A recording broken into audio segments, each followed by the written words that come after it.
Daniel's life had slowly turned into something he never imagined. Not because something terrible happened, but because nothing happened at all. Every day felt the same. Wake up with a heavy heart, drag himself through the day, pretend everything is fine, come back home, lie on his bed staring at the ceiling, and wonder why he even existed. There was a time he used to dream. He wanted to build something, be something, become someone he could be proud of. But failures chipped away pieces of him until nothing felt possible anymore. He failed college exams 3 times. Each time he prepared harder, each time he failed harder. With every failure, something inside him dimmed.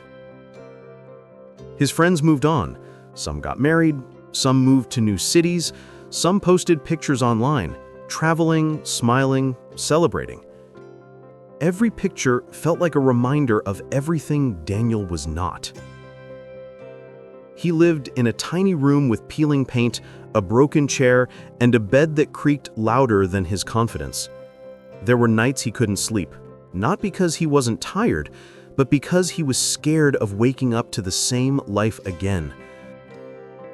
One night, sitting outside a closed shop, he watched people rushing home. A father holding his daughter's hand, a couple laughing over something silly, a group of friends carrying food and talking loudly. The world looked alive, and Daniel felt like a ghost walking among them.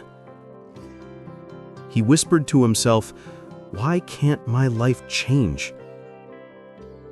That night, for the first time, he accepted something. He wasn't just tired, he was breaking. The next morning, someone knocked on his door. It was Mr. Hale, a quiet old man from the neighborhood. People said he had lived a tough life but never complained. He looked at Daniel and asked, "Why do your eyes look like they've given up?" Daniel looked away. No one had asked him something so directly in years. The old man didn't wait for an answer. He simply said, "Come with me." Daniel didn't want to go. He wanted to sleep or escape or disappear.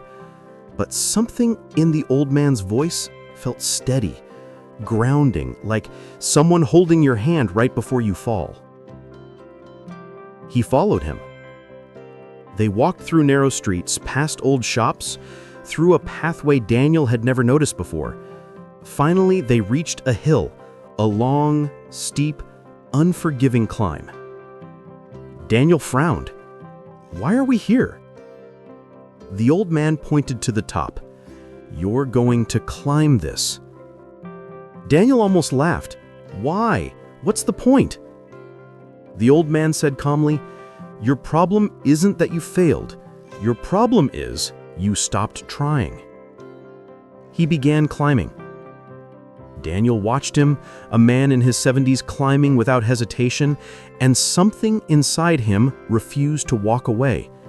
He followed. After 10 minutes, his breath was heavy. After 20, his legs shook. After 30, he wanted to scream. "This is pointless," he yelled. The old man didn't look back. He just said, "Most of life feels pointless when you're tired." Daniel kept walking, one painful step at a time. Near the top, he almost quit. His chest burned, his legs felt numb, his hands trembled. But the old man's steady pace kept him going. Finally, after nearly an hour, they reached the top. Daniel collapsed onto the ground. Sweat soaked his shirt. His heart felt like it might explode. He wanted to lie there forever. And then he saw it. The sunrise. Golden light falling on the entire city. The houses, the trees, the roads, all glowing like they were made of hope. The view was breathtaking. He whispered to himself, "I've never seen this." The old man smiled. "You've lived here your whole life, but you've never climbed." Daniel understood something. Sometimes the world doesn't change, you do. The old man took out a small stone from the ground and placed it in Daniel's hand. "This climb is your life. You felt pain. You felt tired. You wanted to quit, but you reached the top because you took one more step. Then he said, "Whenever life breaks you, hold this stone and remember you are stronger than you think." That day was not the day Daniel became successful. It was the day he stopped accepting defeat. He went back home with tired legs, but a lighter heart. Over the next months, he changed slowly, not dramatically, but steadily. He created a routine. He woke up at the same time. He studied skills other people ignored. He did small jobs even if people mocked him. He worked late nights. He saved small amounts of money. He applied to companies without fear of rejection. And yes, life still hit him. He failed interviews. He got rejected dozens of times.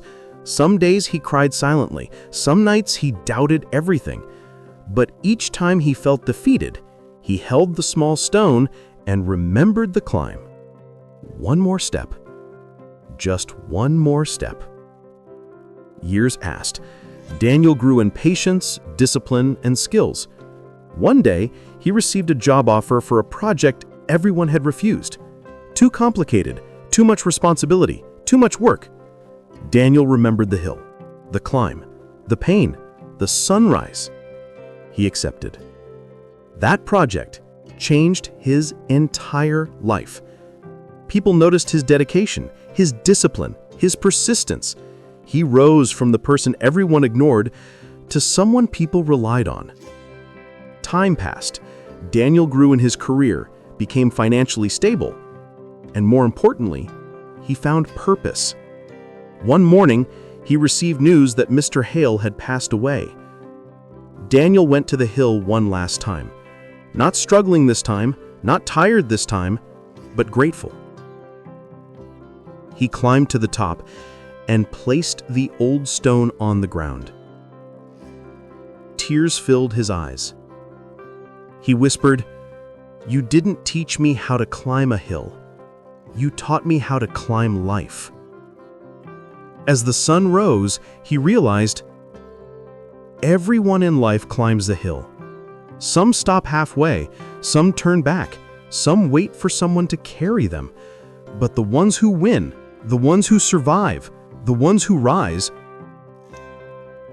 are the ones who take one last step, even when everything inside them says stop.